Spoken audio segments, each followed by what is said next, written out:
நம்ம பிரச்சனையே தோனி தான். தோனி வந்து சென்னை சூப்பர் கிங்ஸுக்கு ஒரு ரொம்ப அன்ரியல் எதிர்பார்ப்போட விட்டுட்டு போயிட்டார். மும்பை இந்தியன்ஸுக்கு ஓரளவுக்கு ஒரு 80% அந்த டீம் இருக்கு. பர்ஃபார்மன்ஸ் சுத்தமா இல்லை இந்த சீசன். பட் சென்னை சூப்பர் கிங்ஸ்க்கு ஐபிஎல் ஜெயிக்கிற டீம் இருக்கான்னு கேட்டா இல்லை. குஜராத் டைட்டன்ஸ் தான் தமிழ்நாடு சென்னை சூப்பர் கிங்ஸ் மாதிரி.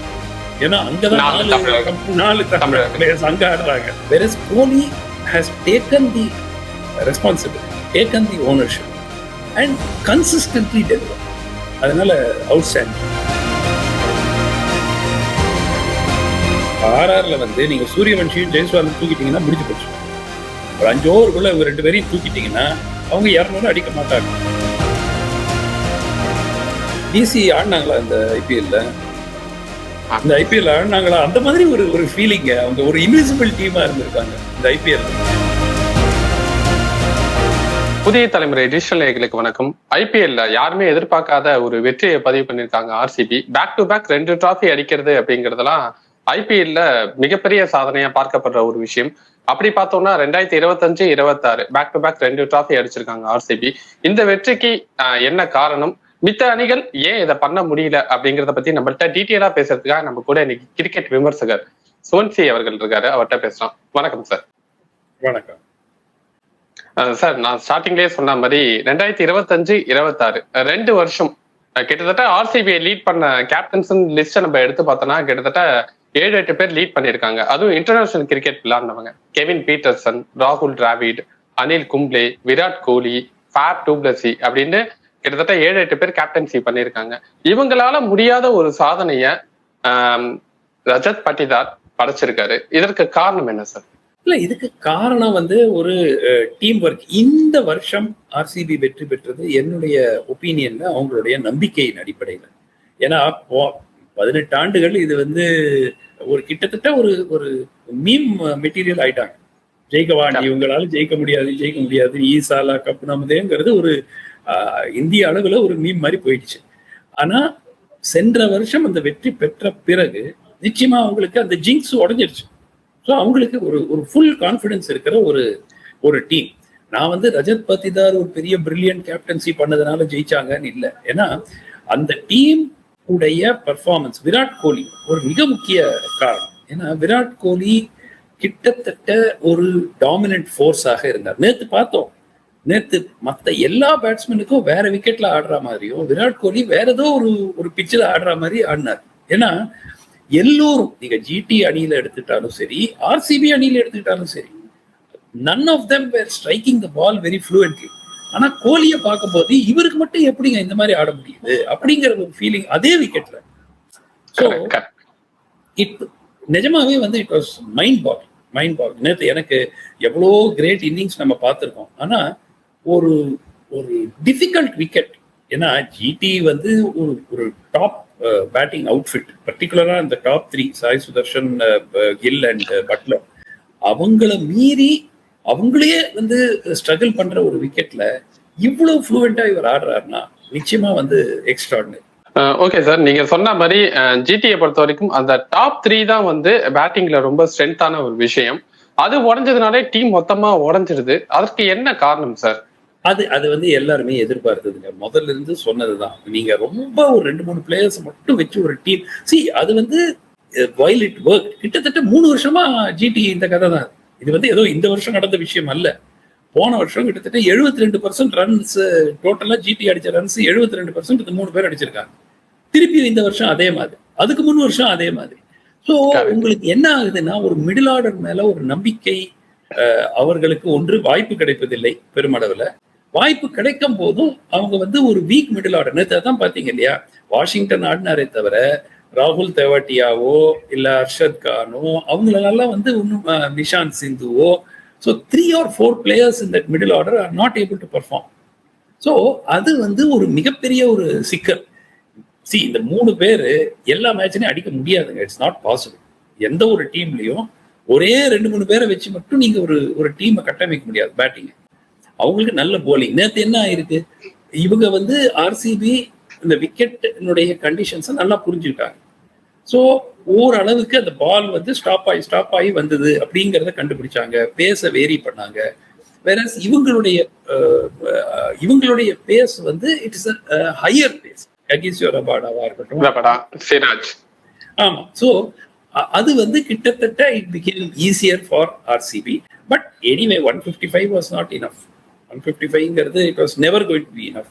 நேற்று ஒரு அட்லீஸ்ட் ஒரு 180 190 வந்திருந்தா this would have been a very exciting match.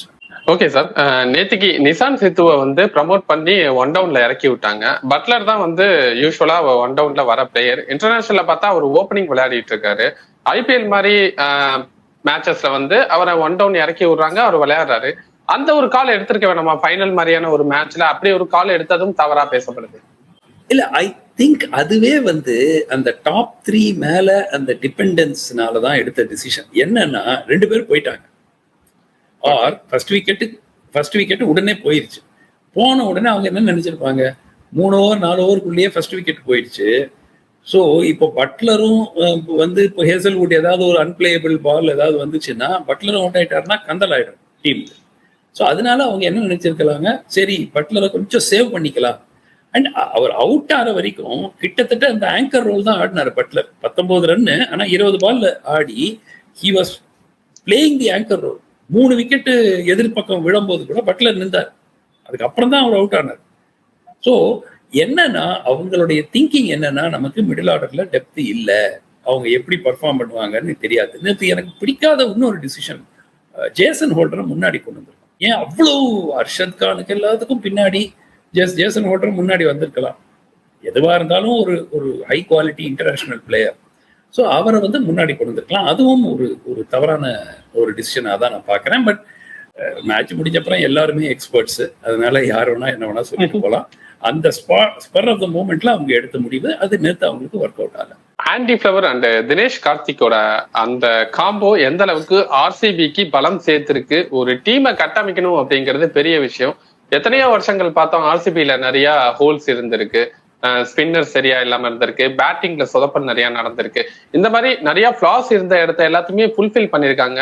Even replacement player கூட அந்தந்த இடத்துக்கு தகுந்தாப்புல ரீப்ளேஸ்மெண்ட் பிளேயர்ஸையும் வந்து கரெக்டா பிக் பண்ணி ஆப்ஷன்ல இருந்து ஒர்க் அவுட் பண்ணி இந்த அளவுக்கு கொண்டு வந்த அந்த 2 பேர் வந்து எந்த அளவுக்கு இந்த டீமுக்கு ரொம்ப உறுதுணையா இருந்தது. நிச்சயமா வந்து அவங்க they deserve a lot of the credit. ஆனால் இதுவே வந்து அப்படியே ஒரு பிரமிப்பூட்டும் டீம்னு கிடையாது. இப்ப நீங்க பாத்தீங்கன்னா RCB bowling, yes Bhuvneshwar Kumar இருக்காரு, ஹேசல்வுட் இருக்காங்க. பட் நீங்க வந்து ரசிக் சலாம் தாரோ இல்ல குருணால் பாண்டியா 15 வருஷமா ஆடிட்டு இருக்காரு. அப்படியே வந்து ஒரு டெவாஸ்டேட்டிங் ஃபோர்ஸா யாருமே வந்து குருணால் பாண்டியாவை சொல்ல போறது இல்லை. அதனால எனக்கு என்னன்னா இந்த டீம் வந்து அப்படியே கிளிக் ஆயிடுச்சு.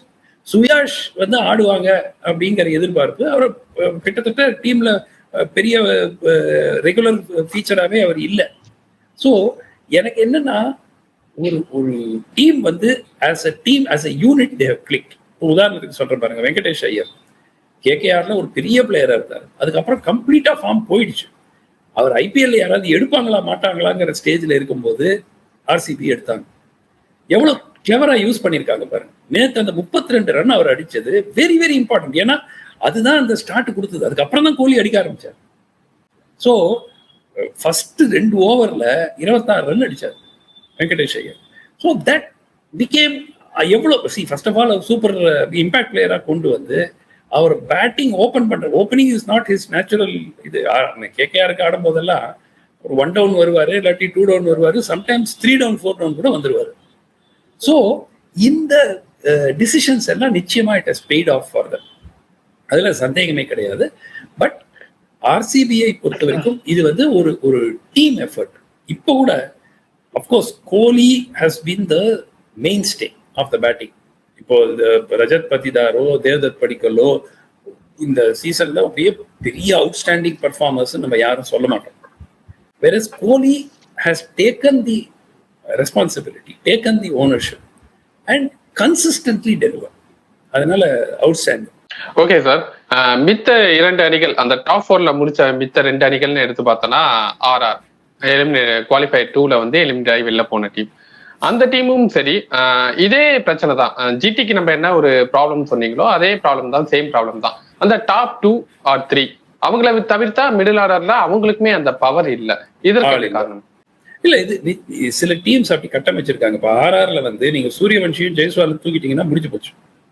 ஒரு 5 ஓவருக்குள்ள அவங்க 2 பேரையும் தூக்கிட்டீங்கன்னா அவங்க 200 அடிக்க மாட்டாங்க. அது உறுதியா நீங்க கையெழுத்து போட்டு கொடுத்துடலாம். They will not score big runs if these two people are out.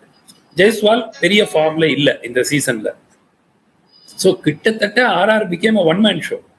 Suryavanshi அடிச்சா okay they will do well. Dhruv Jurel கொஞ்சம் சில மேட்சஸ்ல சிப் இன் பண்ணாரு, அது கரெக்ட். பட் அதை தாண்டி பேட்டிங்ல அவங்களுக்கு டெப்தே இல்ல. ரியான் பராக் கிட்டத்தட்ட ஒரு கௌரவ கேப்டன் மாதிரி தான் அவரு.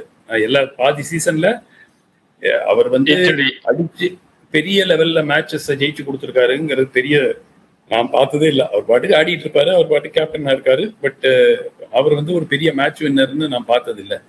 ஸோ உங்களுக்கு பேட்டிங் டெப்த் அப்படிங்கிறது அவங்களுக்கு இல்லை. ஸோ கிட்டத்தட்ட இதெல்லாம் வந்து எக்ஸ்போஸ் ஆயிடுச்சு. So you cannot cover GT வந்து வித் an extraordinary top 3. இந்த level of consistency and success I have never seen in a top 3. Sai Sudharsan, Gill and Buttler இவ்வளவு கன்சிஸ்டன்டா I have never seen any team which is so totally dependent on 3 people. அவங்க வந்து அதுக்கு கீழே இருக்கிறவங்களை அவங்க develop பண்ணாம விட்டுட்டாங்க. அதுலயே ரொட்டேஷன். ஒரு காலத்துல ஷாருக் கான் வருவாரு, ஷாருக் கான் அப்புறம் அர்ஷத் கான் வந்தாரு, அதுக்கப்புறம் தேவட்டியா ரொம்ப நாளா இருக்காரு. பட் தேவட்டியா பேட்டிங் டைமும் கிடைக்க மாட்டேங்குது, கிடைக்கிற ஆப்பர்ச்சுனிட்டிலையும் அவர் பெருசா பயன்படுத்திக்கல. So GT will have to do some serious thinking about that middle order. bowling attack நேத்து ஒர்க் அவுட் ஆகல, அது வேற விஷயம். But there got a very good bowling team. Rashid Khan இருக்காரு, ரபாடா இருக்காங்க, முகமது சிராஜ் இருக்காரு. So they have Jason Holder இருக்காரு. They got an excellent bowling team. Prasidh இருக்காரு. So they don't need to radically do anything. But அந்த மிடில் ஆர்டர் நிச்சயமா நீங்க வெறும் திருப்பி 3 விக்கெட் முதல்ல போயிருச்சுன்னா கேம் ஓவருங்கிற மாதிரி இருக்கிறது. they have to change. ஆர்ஆருக்கும் கிட்டத்தட்ட அதே நிலைமை. எஸ்ஆர்எச் பொறுத்த வரைக்கும் நம்ம எடுத்து பார்த்தோம்னா பேட்டிங்ல ரொம்ப ஹெவியா இருக்காங்க. பவுலிங்ல இப்போ யங்ஸ்டர்ஸ் 2 பேரை எடுத்துட்டு வந்ததுக்கு அப்புறமா ஹுசைன் மாதிரியான யங்ஸ்டர்ஸ் எடுத்துட்டு வந்ததுக்கு அப்புறமா பவுலிங்ல கொஞ்சம் ஸ்ட்ரென்தன் பண்ணியிருக்காங்க. அப்படி பார்க்கும்போது குவாலிஃபயர் 1ல டாஸ் வின் பண்ணி பவுலிங் சூஸ் பண்றாங்க. ஏன்னா அவங்க ஸ்ட்ரென்த்தே வந்து பேட்டிங் தான். அப்படி இருக்கும்போது அவங்க பேட்டிங் சூஸ் பண்ணி ரன்ஸை வந்து போர்ட்ல ப்ரெஷரை போடலாம் ஆப்போனன்ட்டுக்கு, அதை தவற விட்டாங்க. அவங்க எந்த இடத்துல தவற விட்டாங்க சார் ஓவராலா அந்த மேட்ச்? இல்ல, இப்போ இந்த ஐபிஎல்லே பாத்தீங்கன்னா 90% ஆஃப் த மேட்சஸ் டாஸ் ஜெயிச்சுட்டு சேசிங் தான். 90% மேட்சஸ் நீங்க பாத்தீங்கன்னா எப்போவாவது ரேரா தான் டாஸ் ஜெயிக்கிற டீம் ஃபர்ஸ்ட் பேட்டிங் எடுக்கிறாங்க. 90% சேஸ் பண்றாங்க. அதுதான் வந்து ட்ரெண்ட் ஆயிடுச்சு ஐபிஎல்ல. எஸ்ஆர்எச் பொறுத்த வரைக்கும் அவங்களுக்கு அகெயின் ஒரு top heavy team with Abhishek Sharma, Travis head. Abhishek Sharma இந்த சீசன் சரியா ஆடல. டிராவிஸ் ஹெட் அவருடைய எதிர்பார்ப்பு அளவுக்கு அவரும் ஆடல. ஸோ அதனால அவங்களுக்கு நிறைய டீம்ஸ் உங்களுக்கு they are putting too many eggs in 2-3 baskets. ரெண்டு பிளேயர் 3 பிளேயர். அதுல எஸ்ஆர்எச்சும் SRH team is built around 3 or 4 players. Abhishek Sharma, Travis Head, Heinrich Klaasen. இந்த 3 பேட்டர்ஸ் தான் they are expected to dominate the ball. சரி, Ishan Kishan of course, but Ishan Kishan was expected to also hold the innings a little bit. ஏன்னா இவங்க வந்து outright hitters. Abhishek Sharma, Travis head, they are given license. நீ போய் என்ன வேணா பண்ணு போ அப்படின்ட்டு. அவங்களால முடியலன்னா இஷான் கிஷன் நிக்கணும் கொஞ்சம். இல்லைன்னா உங்களுக்கு கிளாசன், நிதிஷ் ரெட்டி. அதை தாண்டி உங்களுக்கு பெரிய லெவல்ல உங்களுக்கு பேட்டிங் மைட் இல்லை. ஸோ என்ன சிக்கல் என்றால் உங்களுக்கு wherever teams put eggs into few baskets, they did not do well. Where they put eggs into multiple baskets, the teams did well. But நீங்க ஆர்சிபி எடுத்தா கூட விராட் கோலி இல்லைன்னா என்ன ஆயிருக்கும்? இந்த சீசன் உங்களுக்கு கிளிக் ஆயிடுச்சு, அவ்வளவுதான். அது வந்து நம்ம இப்படி வேணா அனலைஸ் பண்ணலாம். எல்லா டீமுக்கும் கிட்டத்தட்ட ஒரே மாதிரி ஃபார்மேஷன் தான்.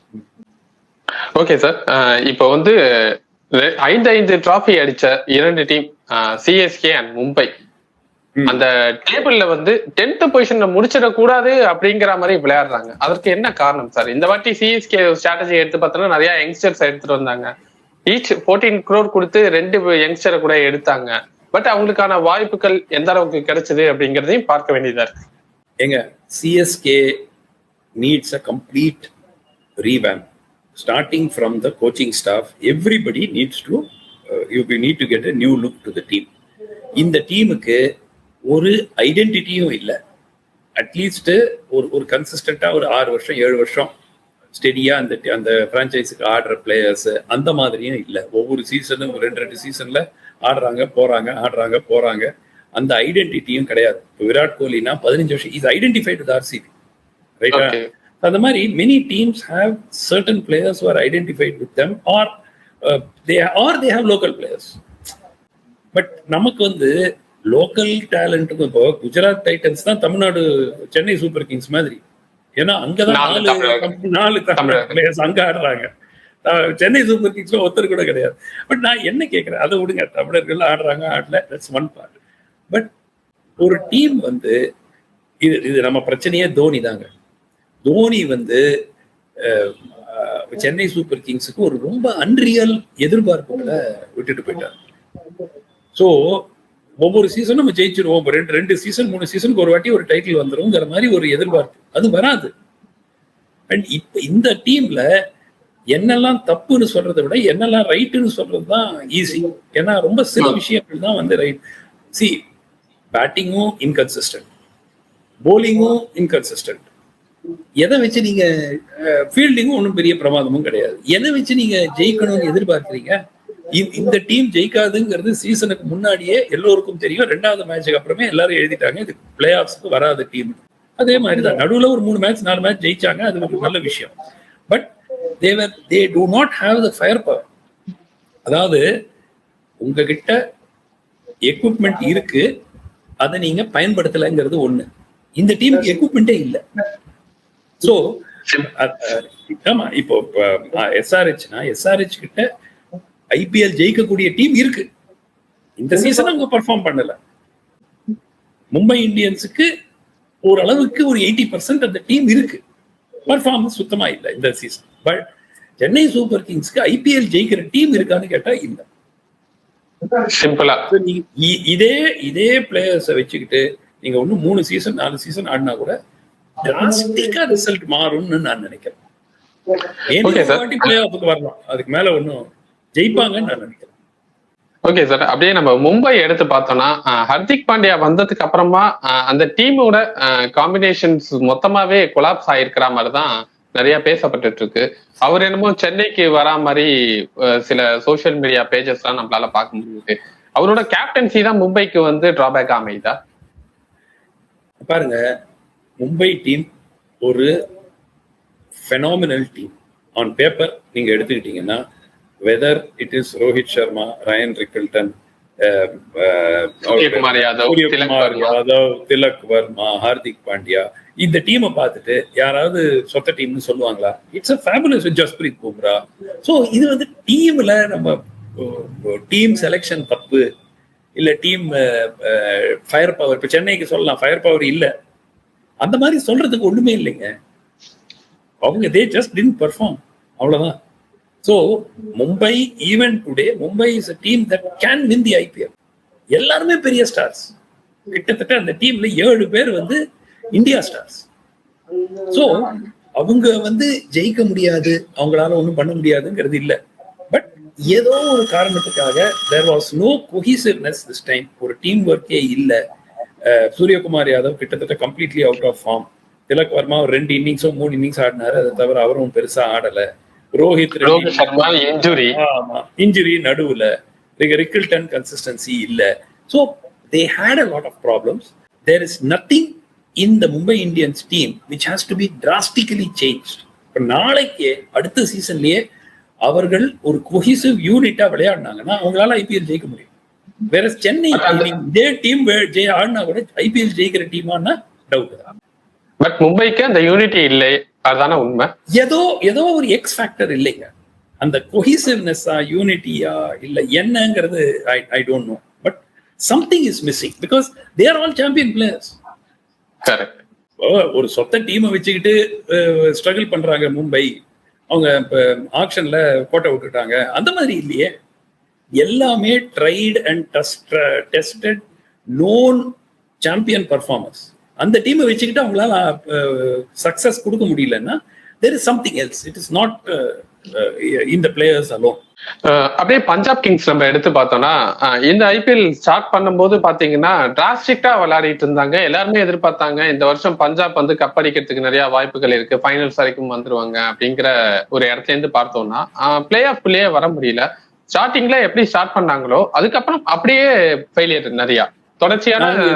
அது வந்து ஜெக்கில் அண்ட் ஹைட் சீசன் வாங்க, ஜெக்கில் அண்ட் ஹைட் சீசன் மாதிரி தான். ஃபர்ஸ்ட் 6 மேட்ச் 7 மேட்ச்ல 13 பாயிண்ட் எடுக்கிறாங்க. அதோட சரி ஒரு டீம் பிளே ஆஃப்ஸ்க்கு வந்தாச்சுன்னு நினைக்கிற ஸ்டேஜ்ல எல்லா மேட்சும் தோக்க ஆரம்பிக்கிறாங்க. சி ஹாஃப்வே ஸ்டேஜ் அது ஐபிஎல்ல நீங்க எந்த டீம் பிளே ஆஃப்க்கு போகும்னா ஃபர்ஸ்ட் சூஸ் பண்ணிப்பது நீங்க பஞ்சாப் தான் சூஸ் பண்ணிருப்பீங்க. ஏன்னா தேவர் லீடிங் த டேபிள் 13 பாயிண்ட்ஸ்ல தேவர். அதுவும் அந்த ஒரு பாயிண்ட் அந்த மழைனால ஒரு மேட்ச் கேகேஆரோட ஒரு மேட்ச் ஒரு பாயிண்ட் வந்துச்சு. இல்லாட்டி தேவர் த டேபிள் டாப்பர்ஸ். அவங்க போயிட்டு அப்புறம் கிளம்பிட்டு சாப்பிட்டுட்டாங்க. அது வந்து 2-3 காரணம். இந்த பிரியான்ஷ் ஆரியா உடைய ஃபார்ம் கம்ப்ளீட்டா போயிடுச்சு.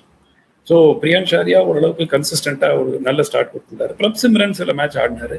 நடுவில் Shreyas had a dip in form. கடைசி மேட்ச் நீங்க பாத்தீங்கன்னா ஸ்ரேயஸ் அந்த செஞ்சுரி ஸ்கோர் பண்ணி அவங்களுக்கு விக்டரி தேடி கொடுக்குறாங்க. அதுவும் ஒரு டஃப் சேஸ்ல செஞ்சுரி அடிச்சு அவர் ஜெயிக்க வைக்கிறார். பட் அகெயின் மார்க்கஸ் ஸ்டாய்னஸ் பெரிய பிளேயர்ஸ் இருக்கிற ஒரு டீம். நான் வந்து பஞ்சாப் வந்து they lost it because of their bowling. Arshdeep Singh இந்த வாட்டி பெரிய ஒரு இம்பாக்டை கிரியேட் பண்ணல. ஸோ மார்க்கோ யான்சன் யாருமே வந்து ஒரு ஒரு பெரிய லெவல்ல ஒரு இம்பாக்ட் கிரியேட் பண்ணல. ஸோ என்னுடைய இது வந்து Punjab lost it on their bowling. Yes batting சில மேட்சஸ்ல இன்கன்சிஸ்டண்டா இருந்தது. பட் அவங்களுடைய போலிங் அட்டாக்கு 230 240 ஸ்கோர் பண்றாங்க. அதை டிஃபெண்ட் பண்ண முடியும். So அது வந்து Punjab needs to go back, revisit their bowling. Okay sir. அப்படியே கேகேஆர் நம்ம எடுத்து பார்த்தோம்னா 2024 கௌதம் கம்பீர் வந்து சாம்பியன்ஷிப் அடிச்சு கொடுத்தாரு. அதுக்கப்புறம் ரஹானே கையில கேப்டன்சி வந்தது.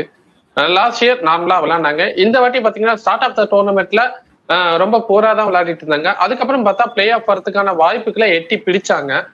ஃபார்ம் அப்படிங்கிறது கொஞ்சம் கொஞ்சமா லேட்டர்ல தான் வந்தது. அதற்கு என்ன காரணம் சார்? இல்லைங்க, கேகேஆரை பொறுத்த வரைக்கும் அகெயின் கிட்டத்தட்ட ஒரு situation where the team does not look capable of sustained winning. அதாவது ஒரு மேட்ச் ஜெயிப்பாங்க, 2 மேட்ச் ஜெயிப்பாங்க. ஆனால் அவங்க ஒரு சாம்பியன் டீமுடைய லுக் அவங்களுக்கு இல்லை. பிளஸ் சில பிளேயர்ஸுக்கு எல்லாருக்குமே வந்து ஓரளவுக்கு ஒரு சீனியர் சிட்டிசன்ஸ் மாதிரி ஆயிட்டாங்க.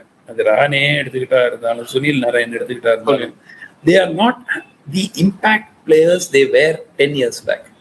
ஒரு சுனில் நாராயண் எடுத்துக்கிட்டீங்கன்னா he is a match winner, but with both the ball and the bat. முன்னாடி எல்லாம் உங்களுக்கு நினைவு இருக்கும், சுனில் நாராயண் ஓப்பனிங் வந்து ஒரு 3 ஓவர்ல 30-40 ரன் அடிச்சுட்டு போயிடுவார். அதுவும் சிஎஸ்கேனா பயங்கரமா அடிப்பாரு. ஆமா, பயங்கரமா அடிப்பார். சோ இப்போ அந்த impact of some of those players is not there. Andre Russell இப்போ இல்ல. சோ அந்த மாதிரி ஒரு கீ பிளேயர்ஸை மிஸ் பண்ற ஒரு டீம். கேகேஆரை பொறுத்த வரைக்கும் அடுத்த சீசனும் கொஞ்சம் கஷ்டமா தான், அன்லெஸ் அவங்க பேட்டிங்கை ரீவேம்ப் பண்ணி எப்படியாவது கொண்டு வந்தாதான் அவங்களால முடியும்னு நினைக்கிறேன். அப்படியே டிசியை எடுத்து பார்த்தோம்னா 260+ ரன்ஸும் அடிக்கிறாங்க. 75-70 ஆல் அவுட் ஆகுறாங்க. ராகுல் டிராவிட் அவுட் ஆயிட்டா அந்த டீம் ஓவராலா அப்படியே ஒரு சீட்டு கட்ட சரிச்ச மாதிரி எல்லாமே சரிஞ்சிடுது. அதற்கு என்ன காரணம் சார்? டிசி ஆடினாங்களா இந்த ஐபிஎல்ல? இந்த ஐபிஎல் ஆடினாங்களா? அந்த மாதிரி ஒரு ஃபீலிங். அவங்க ஒரு இன்விசிபிள் டீமா இருந்திருக்காங்க இந்த ஐபிஎல்ல. டிசியும் லக்னோ சூப்பர் ஜெயண்ட்டும் கிட்டத்தட்ட என்னை பொறுத்த வரைக்கும் இன்விசிபிள் டீம்ஸ். லக்னோவாவது ஒரு மேட்ச் 2 மேட்ச்ல நம்ம பார்த்தோம், ஏதாவது பண்ணாங்க. But DC even though they won some matches, அந்த டிபெண்டன்ஸ் ஆன் கேஎல் ராகுல் to do something at the top அது வந்து ஸ்ட்ராங்கா இருக்கு. டிசி வந்து அக்சர் பெரிய லெவல்ல ஒரு இம்பாக்ட் கிரியேட் பண்ண முடியல இந்த season with either the bat or with the ball. So ஆமா, அதனால அவங்களுக்கு நிஜமாவே இது ஒரு ஃபர்காட்டன் சீசன் மாதிரி தான். நிஜமாவே அவங்களுக்கு ஒரு அவுட்ஸ்டாண்டிங் மெமரபிள் பர்ஃபார்மன்ஸ் ஒரு 4 சொல்லுங்கன்னா என்னால சொல்ல முடியாது.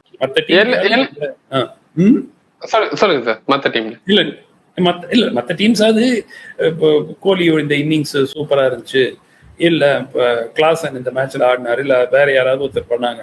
டிசியில ஒண்ணுமே மெமரியில ஸ்டிக் ஆகிற மாதிரி ஒண்ணுமே. ஓகே சார், அப்படியே எல்எஸ்டி நம்ம எடுத்து பார்த்தோம்னா எல்எஸ்டி வந்து டாப் ஹெவி பேட்டிங் உள்ள ஒரு டீம். அப்படி ஒரு டீம் வந்து அவங்களால எவ்வளவு வேணா ரன்ஸ் வந்து அடிக்க முடியும் அப்படிங்கிற இடத்துலதான் அந்த டீமையே கட்டமைச்சிருக்காங்க. அப்படி பார்க்கும்போது நிறைய ஃபெயிலியர்ஸை பார்க்க முடியுது. மிச்சல் மார்ஷ் ஆகட்டும், Rishabh Pant start off the tournament பார்த்தீங்கன்னா ஓப்பனிங் பேட்டிங்லாம் இறங்கி இருக்காரு. இந்த மாதிரி நிறைய கொலாப்ஸ் நடந்திருக்கேன் சார், இதுக்கு என்ன காரணம்? இல்ல, அவங்களுக்கு வந்து Aiden Markram, Mitchell Marsh, Rishabh Pant 3 I would say match winners. Pooran, Nicholas Pooran கொஞ்சம் இப்போ ஆன் த டவுன் ஸ்லைட். அவர் வந்து கிட்டத்தட்ட இன்னொரு சீசன் 2 சீசன்ல ரிட்டையர்டு ஸ்டேஜுக்கு வந்துருவாரு. பட் அவங்களால ஒரு consistency even in their bowling அவங்களுக்கால கன்சிஸ்டன்சி அட்டைனே பண்ண முடியல. டெக்னிக்கலா இது வந்து ஒரு நீங்க on paper as they've got all the ammunition, பெரிய லெவல்ல அடிக்கிறதுக்கு அம்யூனிஷன் இருக்கு. But their bowling was always suspect and it never deliver, never reached a particular stage where LSG ஒரு 3 மேட்ச் 4 மேட்ச் கண்டினியூஸா ஜெயிச்சாங்க அப்படின்னு சொல்ற ஒரு இடம் கூட இந்த சீசன்ல இல்லை. அதனால ஒரு மேட்ச் எப்பாவது ஒரு மேட்ச் ஜெயிப்பாங்க, அதுக்கப்புறம் தோக்குறது அந்த மாதிரி தான். ஸோ தேர் சீசன் நெவர் டுக் ஆஃப். நடுவில் வந்து பிரச்சனை, ஓனரும் ரிஷப் பந்துக்கும் தகராறுன்னு போட்டாங்க. அதெல்லாம் உண்மையானு நமக்கு தெரியாது. பட் டெஃபினெட்லி தேர் சீசன் வந்து டேக் ஆஃபே ஆகாத டீம் எல்எஸ்ஜி. ஓகே சார், ஐபிஎல்ல 10 அணிகளை பத்தி ஒரு டீட்டெயில் அனலைஸ் கொடுத்திருக்கீங்க. இதெல்லாம் நெக்ஸ்ட் இயர்ல எந்த அளவுக்கு கரெக்ட் பண்றாங்க? மினி ஆக்ஷன் வரப்போகுது. மெயின் சிஎஸ்கே என்ன பண்ண போறாங்க, எனக்கு அது ரொம்ப ரொம்ப கீனா இருக்கேன் டு வாட்ச் சிஎஸ்கே டு. இதே டீமோட அடுத்த சீசன் போனாங்கன்னா என்னுடைய எதிர்பார்ப்பு லக் இருந்தா பிளே ஆஃப் வரலாம். அதுக்கு மேல ஜெயிக்கிற அணியா இது அப்படின்னு பாத்தீங்கன்னா இந்த polling அட்டாக்கோட I cannot see them win the IPL. What about Dhoni sir? அவதான் ரிட்டையர் ஆயிட்டாரு. ரிட்டையர்மெண்ட்னு அதிகாரப்பூர்வமா அறிவிப்பு வரல. சி, இப்போ நீங்க 2 விதமான ரிட்டையர்மெண்ட். சிலர் என்ன சொல்றாங்க, இந்த கமர்ஷியல் டீல்ஸுக்கு எல்லாம் அவர் தேவைப்படுறாரு, அவர் ரிட்டையர்டு, டீமுக்கு அவருக்கும் தொடர்பு இல்லைன்னு வந்துருச்சுன்னா அந்த ஸ்பான்சர்ஸ் எல்லாம் வெளியே போயிடுவாங்கன்னு ஒரு தியரி இருக்கு. ஸோ அதனால அவர் தொடர்றாரா ஒரு ரிட்டையர்மெண்ட் அறிவிக்காம? என்னை பொறுத்த வரைக்கும் இஸ் ரிட்டையர்ட், அவ்வளவுதான். கடைசி மேட்ச் வருங்கிறீங்களா? இல்ல, என்னோட கடைசி மேட்ச் சென்னையில இருக்கும் அப்படின்னு அவர் ஒரு இன்டர்வியூல சொல்லியிருக்காரு. இல்ல உண்மையா? சி, நான் வந்து தோனி ஃபேன், தோனி வெரியன் அப்படின்னு எடுத்துக்கலாம். அவ்வளோ கிரேட் பிளேயர் அவர், அவ்வளோ கான்ட்ரிபியூட் பண்ணியிருக்காரு. பட் கிரிக்கெட்ல எப்போ ரிட்டையர் ஆனோங்கிறது அதுக்கும் ஒரு பிராப்தம் இருக்கும். அவர் கோப்பையை ஜெயிச்சுட்டு ட்ராஃபியை லிஃப்ட் பண்ணி ரிட்டையர் ஆயிருந்தாருன்னா he would have gone down in history. அதை மிஸ் அவுட் பண்ணிட்டாரு. இப்போ வந்து அவர் இருக்காரா இல்லையான்னு I think world has move on. CSK ஃபேனே தாண்டிட்டான். இனிமே வந்து சிஎஸ்கே ஃபேன்ஸே ஐயோ தோனி இல்லையா, நம்ம என்ன பண்ண போறோம்னு கேட்க மாட்டாங்க. தோனியுடைய முடிந்து விட்டது. ஆமா, முடிந்து விட்டது. அவர் அதிகாரப்பூர்வமா, என்ன பொறுத்த வரைக்கும் அவர் ரிட்டையர்டு. அதிகாரப்பூர்வமா ரிட்டையர்மெண்ட் அனௌன்ஸ் பண்ணல. அது legally and technically you are correct. But as far as we are concerned and the fans are concerned, he has retired. At the most என்ன பண்ண முடியும், அடுத்த சீசன் வந்தா ஒரு ஃபேர்வெல் மேட்ச் ஒன்று வந்து ஒரு மேட்ச்ல வந்து விளையாடிட்டு போகலாம். இம்பாக்ட் சப்பா வந்துட்டு ஒரு ஜஸ்ட் வந்துட்டு ஒரு 1 hour 2 hours ஆடிட்டு he can sign off. அதுக்கு மேல I cannot see him continue. Okay sir, பார்க்கலாம். நெக்ஸ்ட் மினி ஆக்ஷன்ல அந்தந்த டீம்ல என்னென்ன மாதிரி விஷயங்களை கரெக்ட் பண்றாங்கிறத பார்க்கலாம். பேக் டு பேக் 2 டிராஃபியை அடிச்சு ஆர்சிபி வந்து ஒரு சாதனை படைச்சிருக்காங்க, மும்பைக்கும் சென்னைக்கும் ஈக்குவலா. இவ்வளவு நேரம் உங்க கருத்துக்களை பகிர்ந்துக்கிட்டதுக்கு ரொம்ப நன்றி சார்.